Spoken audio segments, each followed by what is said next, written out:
नमस्कार प्यारे बच्चों, गणित मंजरी आपकी जो न्यू बुक लॉन्च हुई है क्लास 9 गणित की, कक्षा 9 गणित की, गणित विषय की जो आपकी नई एनसीईआरटी लॉन्च हुई है गणित मंजरी, ठीक है, बिल्कुल न्यू बुक कक्षा 9, ठीक है। तो प्यारे बच्चों, बहुत सारे बच्चों ने कमेंट कर रहे थे कि सर हिंदी मीडियम वाले बच्चों के लिए भी वीडियो लेकर के आइए।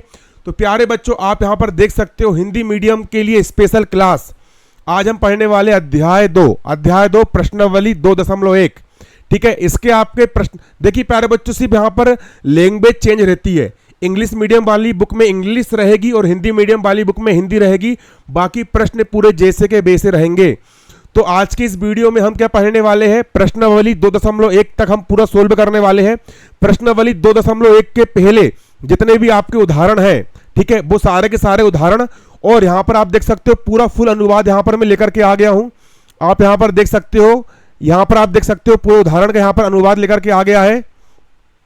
आप यहां पर देख सकते हो, यहां पर जो आपके जो प्रश्न वगैरह है, प्रश्नों के भी बिल्कुल सटीक अनुवाद, ठीक है। आप देख सकते हो प्रश्नावली 2.1 के पूरे सवाल, क्वेश्चन 1, ठीक है, क्वेश्चन 1 पूरे सॉल्यूशन, प्रश्न क्वेश्चन 2, प्रश्न 2, है ना।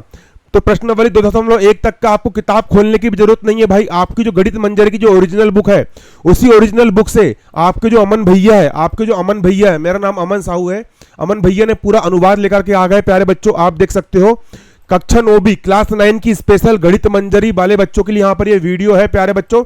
तो चलिए आप लोग कॉपी और पेन निकाल करके बैठ जाइए, और आपको यहां पर समझते भी चलना है और आपको पूरा नोट्स भी बनाते चलना है। तो आज हम 2.1 तक पूरा पढ़ने वाले हैं। ये पहला वीडियो है अध्याय 2 का, ठीक है। तो चलिए हम यहां पर सबसे पहले अध्याय 2 रेखिक बहुपद के बारे में हम यहां पर पढ़ेंगे। रेखिक बहुपद, ठीक है, कक्षा 9 गणित मंजरी। सबसे पहले मेन चीजें आपको यहां पर नोट कर लेना है। चलिए, इस अध्याय में हम बीजीय व्यंजक के बारे में पढ़ेंगे। एक्स वाई जेड वाले जो व्यंजक होते हैं, 2x + 3y + 5, बीजीय व्यंजक के बारे में पढ़ेंगे, और बहुपद के बारे में पढ़ेंगे, ठीक है ना। और इसके बुनियादी नियम को हम सीखेंगे, चर और अचर को हम समझेंगे। सबसे पहले आप इसको नोट कर लीजिए कि चर किसे कहते हैं। कॉपी में आप लोग नोट कर लीजिए, नोट्स बनाते चलिए। नोट्स नहीं बनाओगे तो कोई मतलब नहीं निकलने वाला। ये इसको लिखते भी चलो, वीडियो रोको, इसको लिखो नोट्स। मैं आपके पूरे प्रॉपर नोट्स भी बनवाऊंगा और आपको हर एक उदाहरण और हर एक सवाल आपको मैं सोल्व करवाऊंगा। सबसे पहले आप इसका नोट्स बना लीजिए। सबसे पहले चर किसे कहते हैं, चर किसे कहा जाता है। चर को अंग्रेजी हम वेरिएबल्स बोलते हैं। चर का मतलब क्या होता है प्यारे बच्चों, चर का मतलब ये होता है वे प्रतीक या अक्षर जिनका मान बदलते रहता है। मैंने बोला कि आपकी क्लास में x बच्चे हैं, तो x का मान 50 भी हो सकता है, x का मान 100 भी हो सकता है, x का मान 150 भी हो सकता है, x का मान 200 भी हो सकता है। तो x का मान फिक्स है क्या? x का मान फिक्स नहीं है, x का मान बदलते रहेगा। इसलिए x एक चर है, y भी एक चर है, z भी एक चर है, l भी एक चर है, w भी एक चर है। चर किसको बोलेंगे? ऐसे प्रतीक या अक्षर जिनका मान बदलते रहता है, उसको हम बोलेंगे चर। मैंने बोला कि तुम्हारे परिवार में जेड मेंबर लोग रहते हैं, तुम्हारे परिवार में जेड सदस्य रहते हैं, तो जेड का मान फिक्स है क्या? जेड की वैल्यू तो 20 भी हो सकती है, 25 भी हो सकती है। तो वे प्रतीक या अक्षर जिनका मान बदलते रहता है और जो कोई भी वास्तविक मान ले सकते हैं, उन्हें हम चर कहते हैं। क्या कहते हैं? उनको हम चर कहते हैं। आया आपको समझ में? नोट कर लीजिए कॉपी में। चर किसे कहते हैं? ऐसे प्रतीक या अक्षर जिनका मान बदलते रहता है, ठीक है। गणित में इन्हें सामान्यतः अंग्रेजी के छोटे अक्षर से दर्शाते हैं। मैंने बोला कि जैसे कि y बोल दिया, z बोल दिया, ये सब चर होते हैं। ये सब क्या होते हैं? चर। इनका मान बदलते रहता है, उसको हम बोलेंगे चर। जिनका मान फिक्स नहीं होता उसे हम क्या कहते हैं प्यारे बच्चों? उसे हम कहते हैं चर। याद रहेगा, मैंने बोला कि तुम्हारी क्लास में w बच्चे हैं, तो w का मान फिक्स है क्या? नहीं है। तो उसको आप नोट कर लीजिए कॉपी में। चलिए अब हम आगे बढ़ते हैं। अचर क्या होते हैं? अचर का मतलब होता है प्यारे बच्चों जिसका मान फिक्स रहता है। मैंने बोला तुम्हारी क्लास में 35 बच्चे हैं, तो 35 मतलब 35 फिक्स है, तो 35 एक अचर है। इसको अंग्रेजी में हम कांस्टेंट कहते हैं। अचर का मतलब होता है 35 बच्चे, 35 आपके पूरे फिक्स है क्लास में। मैंने बोला आपकी क्लास में 40 बच्चे, तो 40 अचर है, 5 अचर है। वे संख्यात्मक मान जिनका मान हमेशा स्थिर रहता है और निश्चित रहता है और कभी नहीं बदलता, उनको हम अचर कहेंगे। जैसे कि 3 लिख दिया, 5 लिख दिया, 100 लिख दिया, मैंने 80 लिख दिया, 11 लिख दिया, तो जिनका मान बिल्कुल फिक्स रहेगा, जिनका मान पूरी तरह निश्चित रहेगा, उसको हम बोलेंगे अचर। एक बार चेक कर लेता हूं वीडियो बन रहा कि नहीं बन रहा है। चलिए, वीडियो मेरे यहां पर रिकॉर्ड हो रहा है, बढ़िया प्यारे बच्चों ना। अचर, अचर कहेंगे। अचर का मतलब क्या होता है? जिसका मान फिक्स है, बदलेगा नहीं, जीवन में कभी नहीं बदलने वाला जिसका मान, उसको हम बोलेंगे अचर। आ रहा आपको समझ में? उसको हम क्या बोलेंगे? उसको हम बोलेंगे अचर। अचर का मतलब होता है बिल्कुल फिक्स मान वाले, फिक्स वैल्यू वाले। मैंने बोल दिया कि ऋण का 35 आपकी, है ना, मैंने बोल दिया कि आपके परिवार में 9 लोग रहते हैं, तो 9 मान बिल्कुल फिक्स है। तो चर, मैंने चर एक्स वाई जेड को चर बोलेंगे, और जो गिनती होती है उसको अचर बोलेंगे। आपको सिर्फ इतना याद रखना है। आ रहा? अगर एक्स वाई जेड बोलेंगे तो वो हो गया चर, और 3 4 5 6 35 36 संख्या की बात करेंगे तो वो हो जाएगा आपका अचर। ठीक है, एक एक कॉन्सेप्ट हम यहां पर क्लियर करने वाले हैं। अगला अगला पद क्या होता है? पद समझोगे तो देखो, यहां से लिखना आपको, लिखते भी चलना है, जब तक नोट से नहीं बनाओगे। मेन मेन चीज लिखवा रहा हूं मैं आपको, पूरी किताब में छपवाने वाला। ठीक है, मेन मेन एग्जाम्पल पूरे करेंगे, सवाल पूरे करेंगे, लेकिन नोट्स हम यहां पर मेन मेन चीजों के बनाएंगे। अब पद क्या होते हैं? तो एक बीजी व्यंजक के बे हिस्से जो प्लस या माइनस के चिन्ह द्वारा एक दूसरे से अलग होते हैं उन्हें पद कहते हैं। पद को अंग्रेजी में हम टर्म बोलते हैं। जैसे कि यहां पर एक व्यंजक लिखा है आपका 4x प्लस 5y प्लस 6, तो 4x भी एक पद है, पद मतलब टर्म है, 5y भी एक पद है, 6 भी एक पद है। पद का मतलब क्या होता है? जैसे कि 4x, ये प्लस और माइनस चिन्ह के द्वारा जो अलग अलग होते हैं उसको हम पद बोलेंगे। 4x भी एक पद है, 5y भी एक पद है, 3 भी एक पद है। इसमें कुल कितने पद है? 1 2 3 पद है, कुल 3 पद है। 4x भी पद है, 5y भी पद है, और 3 भी यहां पर क्या है? पद है। जो प्लस या माइनस के चिन्ह द्वारा एक दूसरे से अलग होते हैं उसको हम क्या कहते हैं प्यारे बच्चों? पद कहते हैं। इसको भी आप कॉपी में नोट कर लीजिए, आपको ऑब्जेक्टिव में पूछा जा सकता है। जब आपको पद ही पता नहीं होगा कि भाई पद पद किसको बोलते हैं, तुम भाई क्या गणित सीखोगे? गणित सीखने के लिए भाई हमको छोटे छोटे कॉन्सेप्ट पता होना चाहिए कि पद क्या होता है। ठीक है, अब गुणांक क्या होता है? गुणांक को अंग्रेजी में हम कोफिशिएंट बोलते हैं। गुणांक का मतलब क्या होता है? देखो, गुणांक का मतलब ही होता है प्यारे बच्चों, जैसे कि यहां पर एक्स लिखा है, एक्स में किसका गुणा हुआ है? एक्स में यहां पर 4 का गुणा हुआ है ना, तो 4 यहां पर एक्स का गुणांक है। वाई में यहां किसका गुणा हुआ है? वाई में यहां 5 का गुणा हुआ है, तो 5 जो है वो वाई का गुणांक है। गुणांक का मतलब होता है चर में जिनका गुणा होता है उसको हम गुणांक बोलेंगे।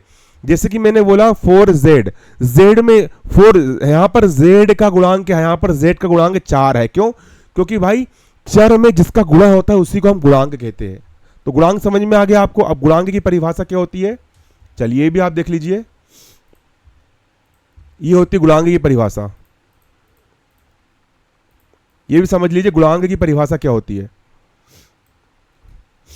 किसी पद में चर के साथ गुणा होने वाली संख्या को उस चर का गुणांक कहते हैं। किसी पद में, जैसे कि यहां पर ये एक पद है, देखो ये एक पद है, ये एक पद है। किसी पद में चर के साथ गुणा होने वाली संख्या, यहां पर चर x है, इस चर x के साथ किसका गुणा हुआ है? 4 का गुणा हुआ है ना, तो x का गुणांक 4 है। यहां पर x की घात 3 एक चर है, x की घात 3 में किसका गुणा हुआ है? x की घात 3 में ऋण 3 का गुणा हुआ है, तो x की घात 3 का गुणांक यहां पर ऋण 3 है। x की घात 3 का गुणांक ऋण 3 है। मतलब कि जो चर होते हैं x y z, इसमें जिसका गुणा होता है उसको हम बोलेंगे गुणांक। ठीक है, अब अगला कॉन्सेप्ट यहां पर हम समझेंगे। अगला कॉन्सेप्ट है आपका, देखोगे, एक चर वाला बहुपद किसको बोलेंगे? एक चर वाला बहुपद, एक चर वाला बहुपद, ऐसे वन वेरिएबल पॉलिनोमल्स, एक चर वाला बहुपद। आप हिंदी में समझो ना, ऐसे बीजी व्यंजक जिनमें केवल एक ही चर होता है, जैसे कि सिर्फ या तो x होगा या y होगा या फिर z होगा, का उपयोग होता है ना। और चर की सभी घातें हमेशा एक पूर्ण संख्या होती है, उन्हें एक चर वाला बहुपद कहते हैं। जैसे कि मैंने बोला 4z, ये एक चर वाला बहुपद है। मैंने बोला 3x, ये भी एक चर वाला बहुपद है।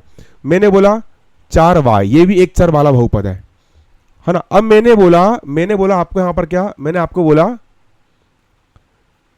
4x धन 3y, तो ये एक चर वाला बहुपद नहीं है, क्योंकि इसमें 2 चर हो गए। पहला चर हो गया x, दूसरा चर हो गया y, ये एक चर बहुपद नहीं कहलाएगा।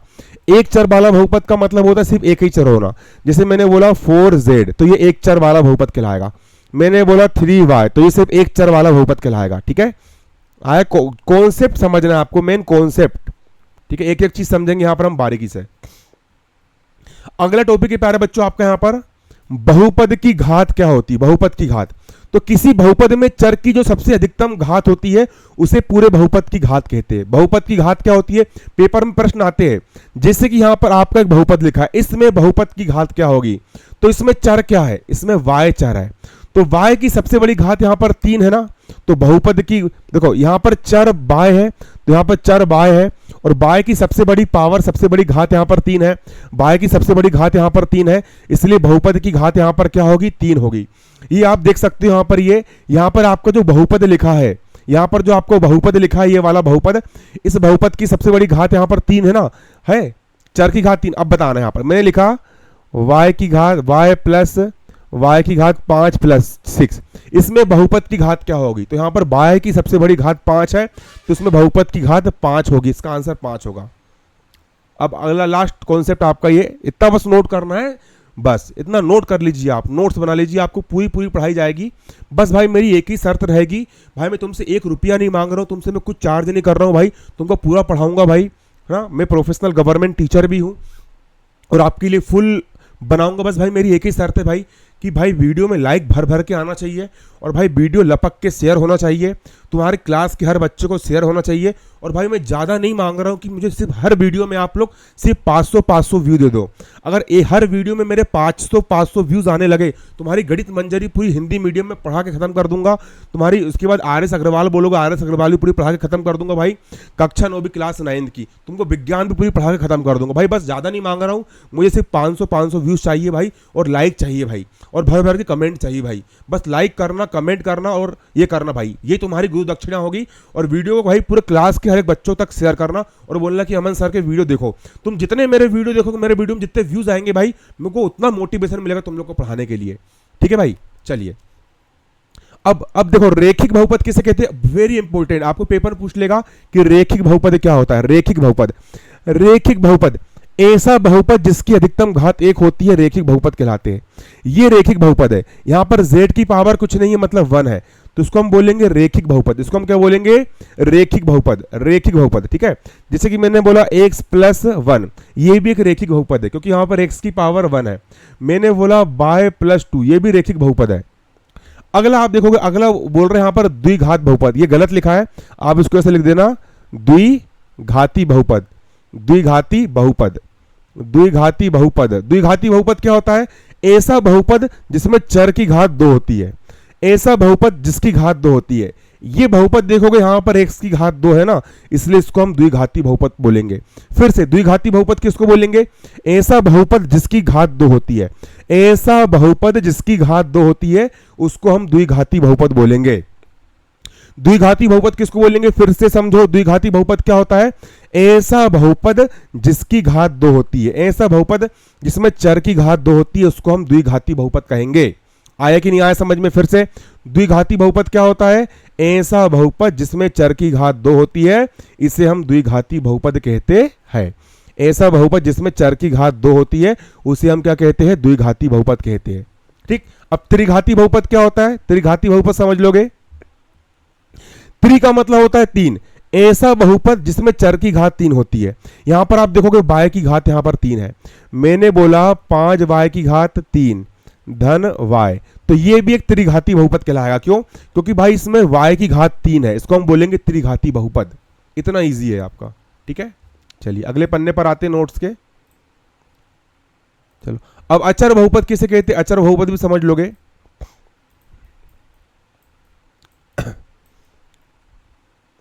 अचर बहुपद क्या होता समझोगे, है ना। अचर बहुपद किसे कहते हैं, ऐसी संख्या है जिसमें कोई चर नहीं होता और उसको हम अचर बोलेंगे। जैसे कि मैंने बोला x की घात 2 धन x प्लस 5 इक्वल 0, ये एक बहुपद है, ये एक पोलिनोमल है, तो इसमें 5 जो रहेगा इसको हम अचर बोलेंगे। अचर बोलेंगे, क्या बोलेंगे, इसको हम अचर बहुपद बोलेंगे, इसको हम बोलेंगे अचर बहु, इसको हम बोलेंगे अचर बहुपद। जैसे कि मैंने बोला -9, ये भी एक अचर बहुपद कहलाएगा। ठीक है ना, अचर बहुपद। ठीक है, अब भाई अब देखो पुस्तक के महत्वपूर्ण उदाहरण।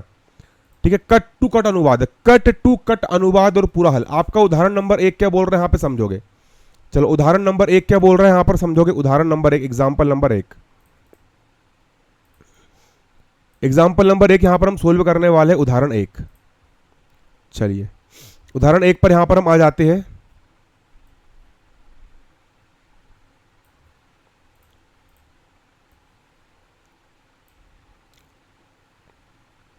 ये आपका उदाहरण नंबर 1 है, एग्जाम्पल नंबर 1। कॉपी में नोट कर लो, उसको पूरा लिख भी लो उसको कॉपी में। इसको करेंगे हम सोल्व। कई बार पेपर में भाई प्रश्नावली के सवाल नहीं आते हैं, आपको एग्जाम्पल के सवाल पूछ लिए जाते हैं। इसको पूरा तो राजू एक दुकान पर गया। राजू कहाँ गया? एक दुकान पर गया। तुम राजू हो, तुम राजू हो, अपने आप को राजू समझो, तुम राजू बन जाओ, है ना? ठीक है, तुम राजू हो। मेरा देश का राजू खाए काजू पादे आजू बाजू भाई क्या क्या बोल रहा हूं मैं भी देख। तुम एक राजू हो। राजू एक दुकान पर गया। राजू कहाँ गया? एक दुकान पर गया जहां अलग अलग रंगों के बंद डिब्बे बिक रहे थे। अलग अलग रंगों के बंद डिब्बे बिक रहे थे, है ना? दुकानदार ने उसे बताया कि लाल डिब्बों में प्रत्येक में 4 पेन है। देखो, एक लाल डब्बा है, ये आपका एक लाल डब्बा है। इस लाल डब्बे में प्रत्येक में 4 पेन है। 1 2 3 4, 4 पेन है। और नीला डब्बा है, उसमें प्रत्येक में 5 पेंसिल है। और एक है आपका नीला डब्बा। इस नीले डब्बे में क्या है? हर नीले डब्बे में 5 पेंसिल है। 1 2 3 4 5, हर नीले डब्बे में कितनी? 5 पेंसिल है ना? यदि राजू ने X लाल डब्बे और Y नीले डब्बे खरीदे तो वह पेन और पेंसिल की कुल संख्या कैसे ज्ञात करेगा? और इसके अतिरिक्त यदि उसे 3 अतिरिक्त पेन मुफ्त मिले तो उसके पास कुल कितने पेन और पेंसिल होंगे? चलिए, बहुत आसान है प्यारे बच्चों, बहुत आसान है। सबसे पहले हमें जो क्वेश्चन में दिया है हम उसको वो लिख लेंगे। चलिए, सॉल्यूशन डालोगे, यहां पर आप लिखोगे दिया है। जैसा मैं लिखवा रहा हूं, पहले क्वेश्चन को नोट करो, फिर इसको भी नोट्स बनाते चलना है। दिया है, समझने से काम नहीं चलेगा, कॉपी में लिखना पड़ेगा। पूरे नोट्स बनवाऊंगा कट टू कट, जैसा मैं लिखवाऊंगा। दिया है ज्ञात करना है। बेसिक पेपर में लिख करके आना। 100 में से 100 नंबर नहीं मिले तो अमन साहू मेरा नाम नहीं। दिया है, क्या दिया है? लाल डिब्बों में कितने पेन है? 4 पेन है। लाल डिब्बों में पेन की संख्या कितनी है? 4 है। यहां लिख लोगे प्रत्येक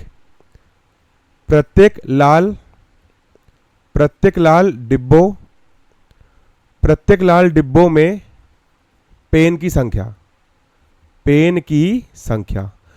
प्रत्येक लाल डिब्बों में पेन की संख्या इक्वल।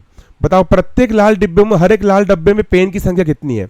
तो प्रत्येक लाल डिब्बों में पेन की संख्या कितनी है? 4 है। यहां लिख लिया मैंने 4। नोट तो बनाओ ना।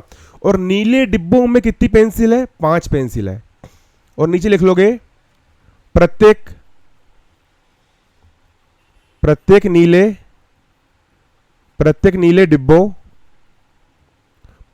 डिब्बे में पेंसिल, प्रत्येक नीले डिब्बे में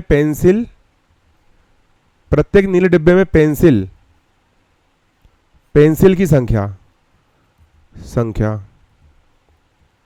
बताओ, प्रत्येक नीले डिब्बे में पेंसिल की संख्या कितनी है? प्रत्येक नीले डिब्बे में यहां पर 5 पेंसिल है। कितनी पेंसिल है? 5। प्रत्येक नीले डिब्बे में यहां पर कितनी पेंसिल है? 5 पेंसिल है। ठीक है, अब राजू ने क्या किया? राजू ने X लाल डिब्बे खरीदा और Y नीले डब्बा खरीदा, तो वह पेन और पेंसिल की कुल संख्या कैसे ज्ञात करेगा? इसके अतिरिक्त यदि उसे 3 अतिरिक्त पेन मुफ्त मिले तो उसके पास कुल कितने पेन और पेंसिल होंगे?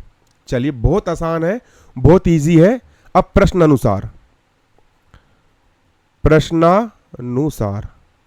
आपको यहां पर ना भाई ये इक्वेशन जमाते बनना चाहिए। कैसा?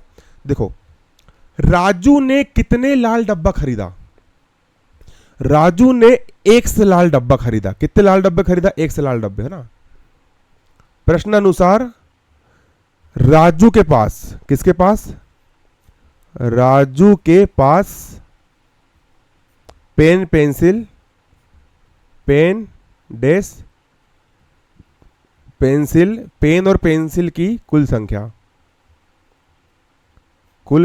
किसके पास?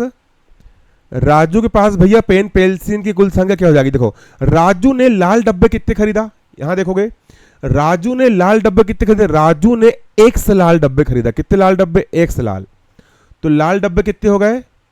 राजू ने X लाल डब्बे खरीदा, प्लस और क्या खरीदा राजू ने खरीदा भैया Y नीले डब्बे खरीदा। नीले डब्बे कितने राजू के पास? Y है। राजू ने Y नीले डब्बे खरीदा, तो नीले डब्बे कितने हो गए? Y। तो नीचे लिख लोगे नीले डब्बे कितने हो गए राजू के पास? Y हो गए। अब बताओ, अब लाल डब्बे X है।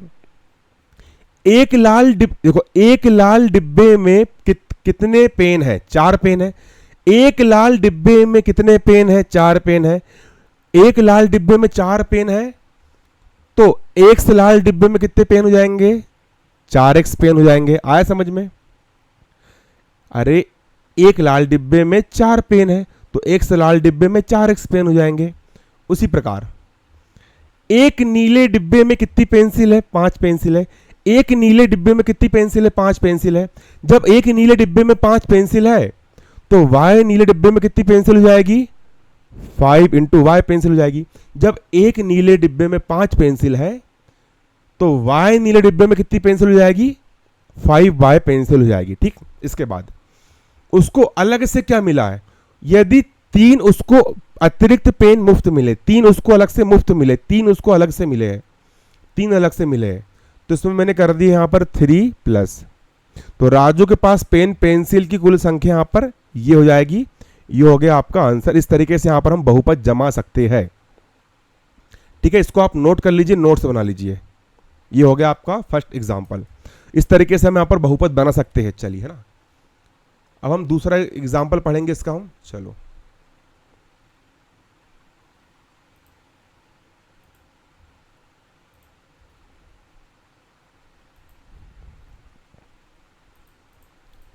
चलो इसका अब एग्जाम्पल नंबर 2 यहां पर हम पढ़ेंगे। एग्जाम्पल 2 इसको भी आप कॉपी में नोट कर लीजिए। ये आपका उदाहरण 2 है, इसको भी आप कॉपी में नोट कर लीजिए। उदाहरण नंबर 2 है आपका ये उदाहरण 2 है आपका, उदाहरण 2। उदाहरण नंबर कौन सा? ये 2 है। एक आयताकार बगीचा है। चलो, हमने बना दी एक आयताकार बगीचा।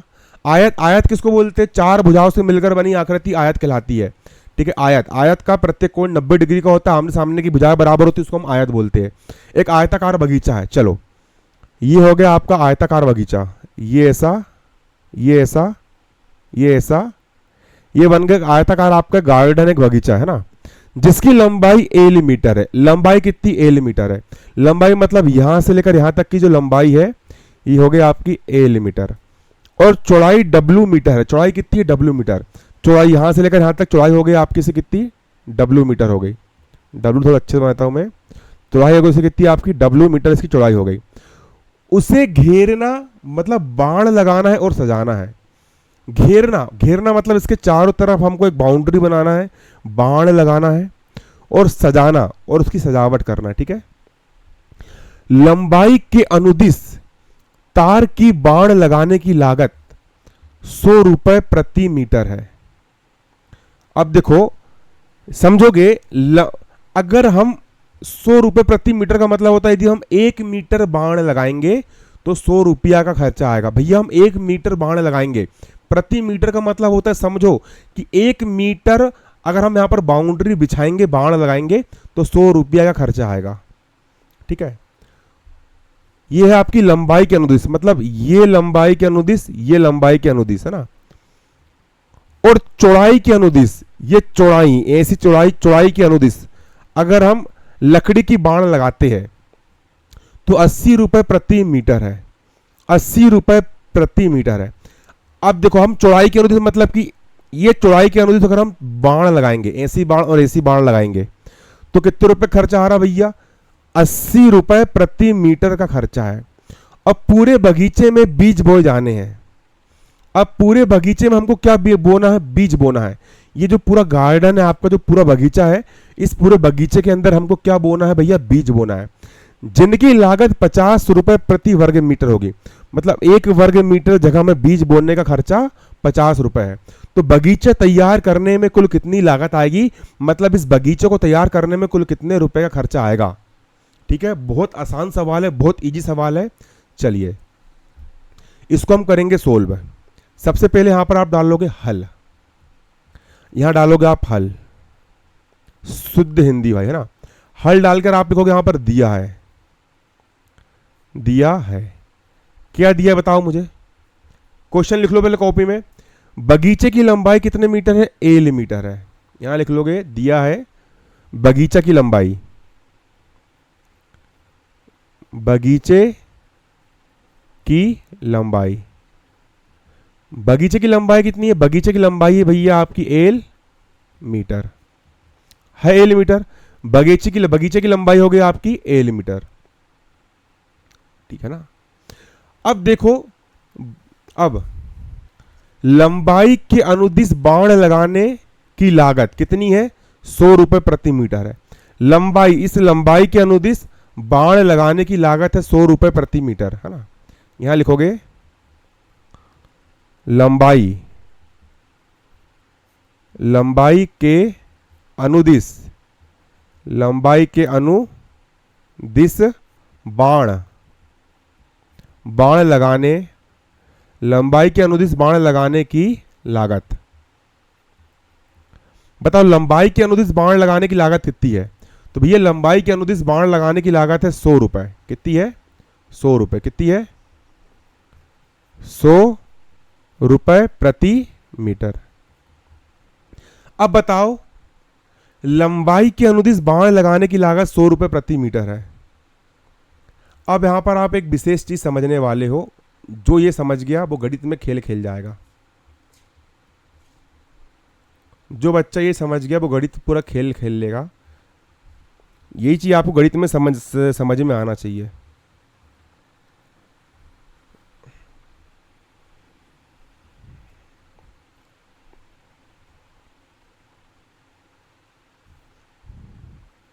अब मुझे एक चीज बताओ, यहां पर ये आप लोग मुझे एक चीज बताइए यहां पर, अब बगीचे की लंबाई एल मीटर, देखो यहां से लेकर यहां तक की लंबाई अगर एल है तो यहां से लेकर यहां तक की लंबाई भी आपकी एल होगी, होगी एल। तो 100 रुपए का खर्चा आ रहा है। 1 मीटर बाण लगाने में 100 रुपए का खर्चा है, ठीक है ना, है ना। अब हम निकाल लेंगे लंबाई के अनुदिश कुल खर्चा, लंबाई के अनुदिश, लंबाई के अनुदिश का मतलब होता है ये भी लंबाई और ये भी लंबाई, इन दोनों लंबाई के अनुदिश कुल खर्चा, लंबाई के अनुदिश कुल खर्चा इक्वल। बताओ लंबाई के अनुदिश कुल खर्चा कैसे निकालेंगे? समझो, हम यहां से लेकर यहां तक बाण लगाएंगे तो ये एल मीटर है, ये लिख दिया मैंने एल मीटर, प्लस फिर यहां से लेकर यहां तक भी आपकी एल मीटर लंबाई है, यहां से लेकर यहां तक भी, अरे यहां से लेकर यहां तक बाण लगाए एल मीटर में, फिर यहां से लेकर यहां तक भी बाण लगाओगे, ये होगी आपकी एक और एल मीटर, कोष्ट ब्रैकेट में बंद कर दिए इसको। इसके बाद अब लंबाई के अनुदिश बाण लगाने का खर्चा कितना है? 100 रुपए प्रति मीटर है, तो उसमें कर दिया मैंने 100 का मल्टीप्लाई, तो इतने रुपए का खर्चा आएगा आपको। तो लंबाई के अनुदिश कुल खर्चा यहां से लेकर यहां तक कुल खर्चा कितना हो जाएगा आपका? इतने रुपए हो जाएगा। इक्वल का हो गया इक्वल, 100 का हो गया आपका 100। इसके बाद एक एल और एक एल, 1 एक एल और एक एल, ये हो जाएगा आपका 2 एल इक्वल 100 दूनी 200, एल का हो गया एल और रुपए का हो जाएगा आपका रुपए। तो 200 एल रुपए, 200 एल रुपए में हमारी यहां से लेकर इतनी और यहां से लेकर इतनी हमारी बाण लग गई है। अब इतनी बाण आपने खेत में लगा ली, अब क्या बचा आपको? अब आपको यहां बाण लगाना है और आपको यहां तार बिछाना है। अब चौड़ाई के अनुदिश बाण लगाने का खर्चा कितना है? चौड़ाई के अनुदिश बाण लगाने का खर्चा है भैया आपका 80 रुपए प्रति मीटर। तो चलिए अब नीचे लिखेंगे यहां पर हम, चलो अब इसके नीचे लिखोगे आप बगीचे की चौड़ाई। क्या लिखोगे? बगीचे की चौड़ाई, बगीचे की चौड़ाई इक्वल, एक बार देख लेता हूं वीडियो बन रहा कि नहीं बन रहा, झकाझक वीडियो बन रहा है। चलिए बगीचे की चौड़ाई कितनी है आपकी? ये जो आपका बगीचा है, इस बगीचे की चौड़ाई यहां से लेकर यहां तक की लेंथ को हम बोलेंगे चौड़ाई, और क्वेश्चन में दिया था चौड़ाई कितनी है? W है, ये आपकी W है ना, है ना। अब चौड़ाई के अनुदिश खर्च, अब चौड़ाई के अनुदिश हम जब बाण लगाएंगे तो खर्चा कितना आ रहा है ना, तो यहां लिखोगे चौड़ाई के अनुदिश बाण की लागत, चौड़ाई के अनुदिश, ये चौड़ाई के अनुदिश बाण लगाने की, बाण की लागत। बताओ चौड़ाई के अनुदिश, ये चौड़ाई के अनुदिश बाण लगाने की लागत क्या आ रही है? यहां देखोगे चौड़ाई के अनुदिश, चौड़ाई के अनुदिश बाण की लागत आ रही है भैया 80 रुपए प्रति मीटर। कितनी आ रही है? कितनी आ रही है? आपकी आ रही है 80 रुपए प्रति मीटर। कई सारे बच्चों को यह नहीं पता कि प्रति मीटर का मतलब क्या होता है। प्रति मीटर का मतलब होता है भाई कि अगर तुम 1 मीटर यहां से लेकर यहां तक की बाण लगाओगे, 1 मीटर बाण लगाओगे तो 80 रुपए खर्च आएगा। 2 मीटर लगाओगे तो 80 दूनी 160 रुपए खर्च आएगा। 3 मीटर लगाओगे तो 80 तिया 240 रुपया का खर्चा आएगा। तो ये प्रति मीटर होता है। चौड़ाई के अनुदिश बाण की लागत है 80 रुपए प्रति मीटर। अब चौड़ाई के अनुदिश कुल खर्चा निकाल लेंगे हम निकाल लेंगे अब क्या, चौड़ाई के अनुदिश बाण लगाने का कुल खर्चा। अब हम निकाल लेंगे चौड़ाई के अनुदिश, चौड़ाई के अनुदिश,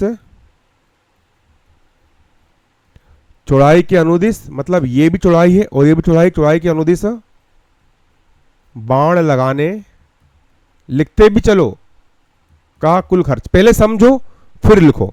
चौड़ाई के अनुदिश, ये भी चौड़ाई है ये भी चौड़ाई है, तो चौड़ाई के अनुदिश बाण लगाने का कुल खर्च इक्वल। अब चौड़ाई के अनुदिश हम बाण लगा रहे हैं, चौड़ाई के अनुदिश, चौड़ाई के अनुदिश कैसा। अब बताओ, हम देखो यहां से लेकर यहां तक चौड़ाई है तो ये W में लगाएंगे हम बाण, W प्लस। भाई ये W में लगाओगे तो यहां भी लगाना पड़ेगा ना। जब इसकी लंबाई W है तो इसके सामने वाले की लंबाई भी क्या होगी, W होगी ना। तो यहां से लेकर यहां तक भी W हो गया। एक W इतना बाण लगाएंगे और एक W इतना बाण लगाएंगे, ब्रैकेट कर दिए बंद। अब ये चौड़ाई के अनुदिश खर्चा कितना है, 80 रुपए प्रति मीटर है। तो कर देंगे यहां पर 80 का मल्टीप्लाई, इक्वल का होगा इक्वल, 80 का हो जाएगा 80, एक W और एक W हो जाएगा आपका 2W और तुम लोग हो बबलू। वाह क्या शायरी मारा मैंने। एक W और एक W 2W, 80 का हो गया 80 और हो जाएगा आपका यहां पर ये काय में रुपए में। नीचे आओगे इक्वल का हो जाएगा इक्वल, 8 दूनी 16, 0 का हो गया 0, W का हो जाएगा W और रुपए का हो जाएगा आपका यहां पर रुपए। चलो प्यारे बच्चों 160 W रुपए लगेगा। 160 W रुपए काय में लगेगा आपको, इतनी और इतनी बाण लगाने में लगेगा आपको 160 W। चलो अब हमने यहां भी बाण लगा लिए, इधर भी बाण लगा ली। अब हमको क्या करना है, अब सवाल ने बोला भैया कि हमको इसके अंदर बीज भी बोना है। इसके अंदर हमको क्या बोना है, बीज भी बोना है। बोना है ना बीज, एक क्वेश्चन में लिखा है, ये देखो ना, पूरे बगीचे में विशेष बीज बोना है और जिसकी लागत 50 रुपए प्रति वर्ग मीटर होगी। अब बीज कहां बो जाएंगे मुझे बताओ, बीज कहां बो जाते हैं मुझे बताइए। बीज हम कहां बोते हैं, बीज कहां बोते बच्चों, हम जो बीज बोते हैं ना बगीचे के अंदर बोते हैं। बगीचे के अंदर का जो पूरा एरिया होता है उसमें बीज बोते हैं। तो बीज हम कितनी जगह में बोएंगे उसके लिए हमको इसका पूरा क्षेत्रफल निकालना पड़ेगा। किनारों की लंबाई को हम बोलेंगे परिमाप और अंदर जो बीज बोते हैं अंदर का जो पूरा भाग आएगा उसको हम बोलेंगे क्षेत्रफल। तो हमको निकालना पड़ेगा क्षेत्रफल। तो हम निकाल लेंगे बगीचे का क्षेत्रफल, हम निकालेंगे बगीचे का क्षेत्रफल, क्षेत्रफल इक्वल। अब बगीचे का क्षेत्रफल कैसे निकालोगे बताओ मुझे। इस पूरे बगीचे का आपको निकालना है क्षेत्रफल। तो इस पूरे बगीचे का आप क्षेत्रफल निकालोगे तो निकालोगे कैसे मुझे ये बताइए। इस पूरे बगीचे का आप क्षेत्रफल कैसे निकालोगे। बगीचा हमारा आयताकार है तो बगीचे का क्षेत्रफल आयत के क्षेत्रफल के बराबर होगा। और आयत का क्षेत्रफल क्या होता है, आयत का क्षेत्रफल होता है हमारा, याद रखना हमेशा, लंबाई गुणा चौड़ाई।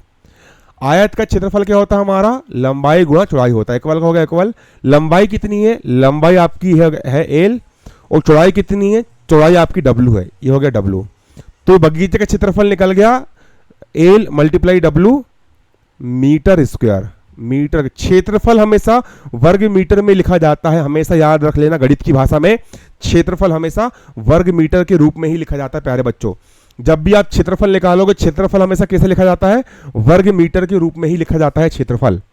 क्षेत्रफल हमेशा कैसा लिखा जाता है, याद कर लो, वर्ग मीटर के रूप में ही क्षेत्रफल लिखा जाता है। आया समझ में, ठीक। क्षेत्रफल हमेशा वर्ग मीटर के रूप में ही लिखा जाता है। तो बगीचे का क्षेत्रफल हो जाएगा हमारा L मल्टीप्लाई W वर्ग मीटर। चलो अब हमें इतने वर्ग मीटर में हमको बीज बोना है। चलो अब बीज बोने का खर्च है ना, प्रति वर्ग मीटर बीज बोने की लागत। अब हम निकाल लेंगे प्रति वर्ग मीटर बीज बोने की लागत। बताओ अब प्रति वर्ग मीटर बीज बोने की लागत कितने रुपए है। हमने ऊपर क्वेश्चन में पढ़े थे सवाल में हमने पढ़े थे कि प्रति वर्ग मीटर बीज बोने की लागत 50 रुपया है, प्रति वर्ग मीटर। तो प्रति वर्ग मीटर बीज बोने की लागत है 50 रुपए। तो यहां लिख लेंगे हम प्रति वर्ग मीटर बीज बोने की लागत कितनी है, 50 रुपए। अब हम पूरे बगीचे में हम बीज बोएंगे, ठीक है। कहां गया हमारा चित्र, ये। तो पूरे बगीचे में बीज बोने की लागत हम निकाल लेंगे, पूरे बगीचे में बीज बोने की लागत। चलो बताओ, पूरे बगीचे में बीज बोने की लागत कैसे निकालोगे? पूरे बगीचे का क्षेत्रफल कितना है? पूरे बगीचे का क्षेत्रफल कितना है? पूरे बगीचे का क्षेत्रफल कितना है बताओ? तो पूरे बगीचे का क्षेत्रफल है LW मीटर स्क्वायर। LW कितना है? LW पूरे बगीचे का क्षेत्रफल है LW है। पूरे बगीचे का क्षेत्रफल LW है। इस पूरे बगीचे का एरिया क्षेत्रफल है LW। अब एक वर्ग मीटर में कितनी लागत आ रही है? प्रति वर्ग मीटर मतलब एक वर्ग मीटर में 50 रुपए की लागत आ रही है। तो पूरे LW में कितने की लागत जाएगी? यहां कर देंगे हम 50 का गुणा, तो 50 LW रुपए, इतना जाएगा हमारा खर्चा। चलो हमने सब निकाल लिए। हमने लंबाई के अनुदिश हमने बाण लगा दी, उसका खर्चा निकल गया। चौड़ाई के अनुदिश भी हमने बाण लगा दी, उसका खर्चा निकल गया। हमने पूरा बीज बो दी, उसमें इतने रुपए लग गए। तो कुल लागत अब हम निकाल लेंगे, कुल लागत। बताओ कुल लागत मतलब कुल कितना खर्चा होगा। सबसे पहले हमने लंबाई के अनुदिश बाण लगाए थे, कितना खर्चा हुआ था? लंबाई के अनुदिश बाण लगाने में हुआ था 200 एल रुपया का खर्चा, 200 एल। चलो तो लंबाई के अनुदिश, ये लंबाई के अनुदिश बाण लगाने में हमारा खर्च हुआ था भैया 200 एल रुपए, प्लस चौड़ाई के अनुदिश बाण लगाए हमने, उसमें कितना खर्चा आया? तो चौड़ाई के अनुदिश बाण लगाने में आया था हमारा 160 डब्ल्यू रुपए खर्चा। कितना आया था? 160 डब्ल्यू रुपए खर्च आया था। प्लस अब इस बगीचे के पूरे हमने अंदर बीज बोए थे, तो पूरे बगीचे के अंदर बीज बोने में कितना खर्चा आया था? पूरे बगीचे में बीज बोने में खर्चा आया था भैया 50 LW। इसमें जोड़ दी हमने 50 LW। इतने रुपया का हमको खर्चा आएगा, और यहां इकाई लिख दोगे रुपया। इतने रुपए खर्च आएगा प्यारे बच्चों, इसको नोट कर लो कॉपी में, ठीक।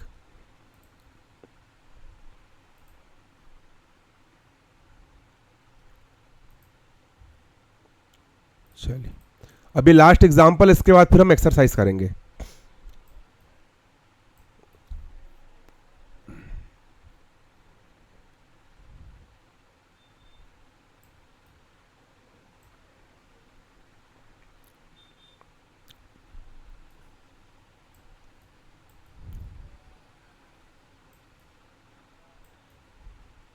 चलो एग्जांपल नंबर 3 यहां पर हम समझने वाले हैं। एग्जाम्पल नंबर 3 आपका,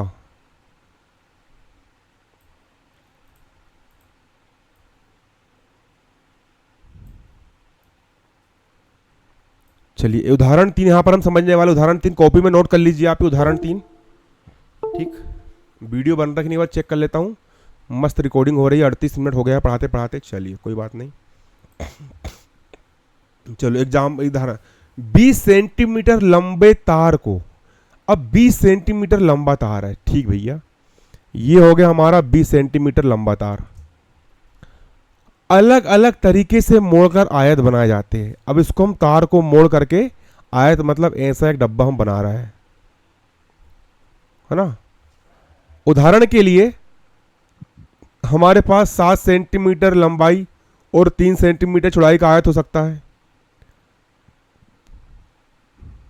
ठीक है। अब इस तार ये तार की लंबाई कितनी है? 20 सेंटीमीटर। 20 सेंटीमीटर लंबा हो गया आपका ये तार। अब इसको मोड़कर हम आयत बना रहे हैं। जैसे कि हमने एक आयत बना ली है, आयत मतलब ऐसा चौकोर डब्बा, है ना, जिसकी लंबाई 7 सेंटीमीटर हो सकती है। लंबाई हो सकती है 7 सेंटीमीटर और चौड़ाई हो सकती है 3 सेंटीमीटर। चौड़ाई हो सकती है 3 सेंटीमीटर। यदि आयत की लंबाई 1 सेंटीमीटर है, अब मान के चलो कि हम जो आयत बना रहे हैं इस तरीके का आयत, इस आयत की लंबाई इस आयत की लंबाई कितनी है? x सेंटीमीटर है। यहां से लेकर यहां तक लंबाई हो गई भैया इसकी x सेंटीमीटर, तो उसकी चौड़ाई 10 माइनस 1 सेंटीमीटर होगी। उसकी चौड़ाई कितनी होगी? 10 माइनस 1 सेंटीमीटर। तो यहां से लेकर यहां तक इसकी जो चौड़ाई हो जाएगी वो कितनी है? 10 माइनस 1, 10 माइनस 1 सेंटीमीटर होगी। इन आयतों के क्षेत्रफल के लिए व्यंजक लिखिए। अब इन आयत के क्षेत्रफल के हिसाब से व्यंजक लिखो भैया। इन आयत के क्षेत्रफल के हिसाब से आपको यहां पर क्या लिखना है? व्यंजक लिखना है। चलिए, ये बहुत आसान, 10 माइनस 1 से है ना, 10 माइनस 1 से। अब इन आयत के क्षेत्रफल के हिसाब से आपको लिखना है व्यंजक। चलिए, हमको आयत का क्षेत्रफल का व्यंजक लिखना है ना, यहां डालेंगे हम हल। आप लोग भी डालिए, हल डालकर लिखेंगे यहां पर हम दिया है। चलिए बताएं हमको सवाल में क्या दिया है? हमको सवाल में दिया है आयत की लंबाई कितनी है? x। यहां दी हमको आयत की लंबाई, हमको दी यहां पर कितनी? x सेंटीमीटर हमको यहां पर दी है। आयत की चौड़ाई कितनी दी है? यहां लिख लेंगे हम आयत की क्या चौड़ाई? आयत की चौड़ाई हमको दी है 10 माइनस 1, ये हो गया आपकी 10 माइनस 1 सेंटीमीटर। अब हमें क्या निकालना है? हमें निकालना है आयत का क्षेत्रफल। हमें निकालना है प्यारे बच्चों आयत का क्षेत्रफल। हमें निकालना है क्या? आयत का क्षेत्रफल। कहां चल गया रे? देखो, आयत की लंबाई हमको दी है x और चौड़ाई दी है 10 माइनस 1। हमको निकालना है आयत का क्षेत्रफल। लगा दो सूत्र, आयत का क्षेत्रफल। बताओ प्यारे बच्चों, आयत के क्षेत्रफल का सूत्र क्या होता है? आयत के क्षेत्रफल का सूत्र क्या होता है? आयत का क्षेत्रफल होता है आपका लंबाई गुणा चौड़ाई, यही होता है। लिख लो, आयत का क्षेत्रफल होता है आपका लंबाई गुणा, आयत का क्षेत्रफल होता है लंबाई गुणा चौड़ाई। इक्वल का हो गया इक्वल, लंबाई कितनी है? लंबाई है x, ये लिख दिया मैंने x। और चौड़ाई कितनी है? चौड़ाई है 10 माइनस 1, चौड़ाई लिख दिया मैंने 10 माइनस 1। लंबाई गुणा चौड़ाई, इक्वल का इक्वल, x इंटू 10 का हो जाएगा आपका 10x, 10 इंटू उसका 10x, माइनस का माइनस x इंटू, देखो x का मल्टीप्लाई इस पूरे कोष्टक से हो रहा है, तो x का मल्टीप्लाई इससे भी होगा और x का मल्टीप्लाई इससे भी होगा। x का मल्टीप्लाई इससे किया, x मल्टीप्लाई 10, ये हो गया 10x, माइनस का माइनस, x का मल्टीप्लाई x से करूंगा, x इंटू x, ये जाएगा आपका यहाँ पर x स्क्वायर। और क्षेत्रफल हमेशा आता है सेंटीमीटर स्क्वायर में। तो एग्जाम्पल हमारे पूरे हो गए हैं। अब हम करेंगे यहाँ पर एक्सरसाइज का सॉल्यूशन। चलिए, एक्सरसाइज में यहाँ पर हम आ जाते हैं। चलो, प्रश्नावली 2.1 है ना।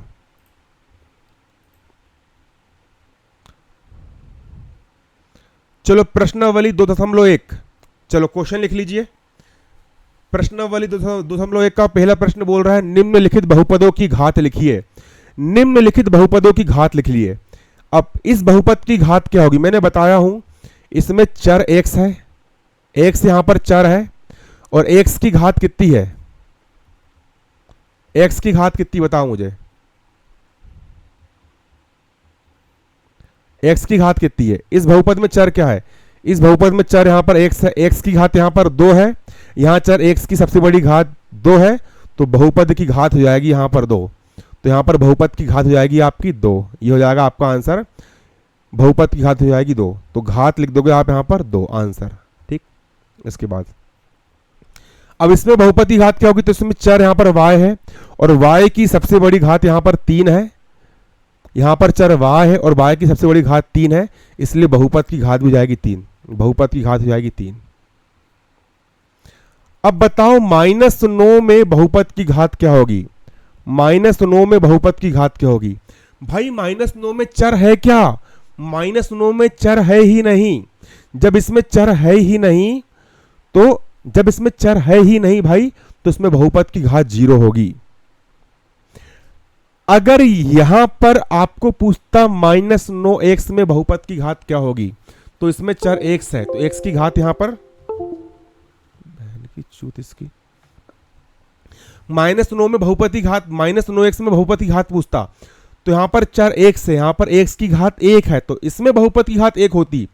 लेकिन यहां पर आपको -9x नहीं पूछा, आपको सिर्फ -9 पूछा है, तो -9 में चर है ही नहीं, ना तो इसमें एक से जुड़ा है, ना इसमें बाय जुड़ा है, ना इसमें जेड जुड़ा है, इसमें चर है ही नहीं, तो इसमें बहुपद की घात हो जाएगी आपकी 0। अगला 4z-3 में बहुपद की घात क्या होगी, यहां पर चर z है और z की घात कुछ नहीं है, मतलब 1 है, यहां पर चर z की घात 1 है, यहां चर z की घात 1 है, इसलिए बहुपद की घात हो जाएगी 1।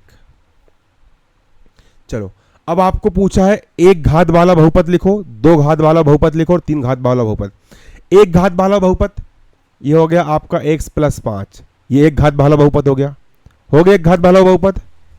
घात एक वाला बहुपद, इसको रैखिक बहुपद बोलेंगे, 3x + 2 हो गया ना, इसमें x की घात 1 है इसलिए एक घात वाला बहुपद कहलाएगा। या y + 5, इसमें y की घात 1 है इसलिए एक घात वाला बहुपद कहलाएगा, x + 5। अब दो घात वाला बहुपद, दो घात वाले बहुपद को हम द्विघाती बहुपद बोलेंगे। ये हो गया x की घात 2 + 2x - 5, यहां पर x की घात 2 है ना, इसलिए द्विघाती बहुपद हो गया। जे एक और एग्जांपल बता रहा हूं मैं, y की घात 2 + 5, यहां पर y की घात 2 इसलिए ये भी दो घात वाला बहुपद है। तीन घात वाला बहुपद त्रिघाती बहुपद बोलेंगे, त्रिघाती बहुपद x की घात 3 - 4x, ये त्रिघाती बहुपद। एक एग्जांपल और, z की घात 3, ये भी घात 3 वाला बहुपद है, z की घात 3 + 5, ये भी 3 घात वाला बहुपद है। ये इजी बनाना, आप बना सकते हो। चलिए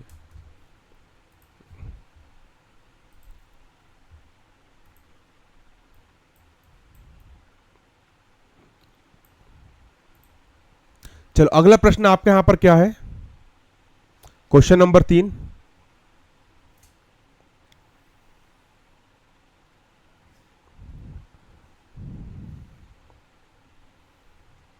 क्वेश्चन नंबर 3 बोल रहा है, यहां पर एक बहुपद लिखा है, इस बहुपद में x की घात 2 और x की घात 3 के गुणांक लिखना है आपको। तो यहां डालोगे हल,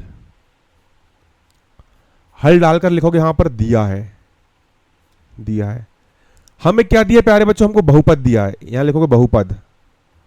प्रॉपर नोट्स बनाइए, बहुपद दिया है x की घात 4 - 3x की घात 3 - 3x की घात 3 + 6x की घात 2 + 6x की घात 2 -2x + 7 आपको बताना है x की घात 2 का गुणांक क्या है और x की घात 3 का गुणांक क्या है। x की घात 2 का गुणांक, x की घात 2 का गुणांक, चलो x की घात 2 का हमको गुणांक निकालना है। x की घात 2 में कितने का गुणा हुआ है, इसमें देख करके बताओ कि x की घात 2 कहां है। x की घात 2 ये रही। अब बताओ x की घात 2 में किसका गुणा हुआ है, x की घात 2 में 6 का गुणा हुआ है, x की घात 2 में 6 का गुणा हुआ है, इसलिए x की घात 2 का गुणांक 6 होगा। x की घात 2 का गुणांक हो जाएगा आपका 6। x की घात 3 का गुणांक बताना है, नीचे लिख लेंगे हम x की घात 3 का गुणांक। अब x की घात 3 कहां है, x की घात 3 जे है, x की घात 3 जे रहा, x की घात 3 आपका जे रहा। अब बताओ x की घात 3 में किसका गुणा हुआ है, x की घात 3 में किसका गुणा हुआ है। तो प्यारे बच्चों x की घात 3 में -3 का गुणा हुआ है, x की घात 3 में -3 का गुणा हुआ है, तो x की घात 3 का गुणांक हो जाएगा -3। ये हो गया -3 आंसर है। इजी, बहुत इजी है यार, बहुत इजी गणित आई तुम्हारी, गणित मंजरी इस बार भाई इतनी इजी आई भाई। पिछले साल की बुक एक घड़ी इसके तुलना में थोड़ी बहुत टफ थी, लेकिन इस साल की बहुत इजी बन करके आ गई है। बच्चे टाइप के सवाल दे दिए यार उनकी ऐसी की तैसी। थोड़ा कठिन गणित, थोड़ी कठिन किताब दे छापना चाहिए, इतनी सरल सरल किताब छाप दे रहा है, कुछ ही कुछ कर रहा है।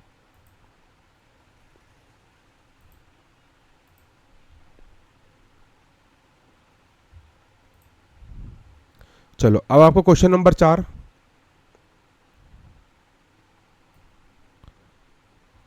क्वेश्चन नंबर 4 के बोल रहे समझोगे। क्वेश्चन नंबर 4 आपका पूछ रहा है कि बहुपद 4z³ प्लस 5z³ माइनस 11 में z का गुणांक क्या है। यहां डालोगे हल, हल डाल के लिखोगे, यहां पर दिया है, हमें क्या दिया है, बहुपद दिया है। बताओ बहुपद क्या है, बहुपद हमको दिया है 4z³ प्लस का प्लस, पेपर में ऐसे लिखना, पूरा दिया है, ज्ञात करना, सब लिखना, 5z³ माइनस 11। आपको बताना है z का गुणांक क्या है, z का गुणांक। अब z कहां है बताओ, z कहां है, z यहां z है नहीं। अरे भाई ये z³ है, गलती z मत समझ लेना, ये z², यहां पर z कहीं लिखा ही नहीं है, z वाला टर्म, z वाला पद यहां पर कहीं पर है ही नहीं, इसलिए z का गुणांक हो जाएगा आपका यहां पर 0। ये हो गया आपका आंसर। अगर पूछ लेता कि z³ का गुणांक क्या है तो 4, z² का गुणांक क्या है 5, अचर पद क्या है -11। ये चलो अब लास्ट क्वेश्चन करेंगे इसका हम, बहुत इजी है। ये बहुपद है 9x³ plus 5x² minus 8x minus 10, इसका अचर पद क्या है, इसका अचर पद क्या है बताओ, अचर पद तो भाई -10 है। अचर पद जिसमें x y z कुछ नहीं होता उसको हम अचर पद बोलेंगे। तो -10 देखो इसमें x लगा, इसमें x लगा, इसमें x लगा, इसमें कुछ नहीं लगा है, तो अचर पद इसको बोलेंगे, -10 हो जाएगा अचर पद, -10। तो प्यारे बच्चों वीडियो समझ में आया कि नहीं आया बताइए, इसमें 500 व्यूज लेकर के आई, जल्दी जल्दी शेयर कीजिए अधिक से अधिक इसको, ठीक है। ठीक है, हिंदी मीडियम की पूरी क्लासेस आपको इसी तरह मिलती रहेगी। धन्यवाद, जय हिंद, जय भारत।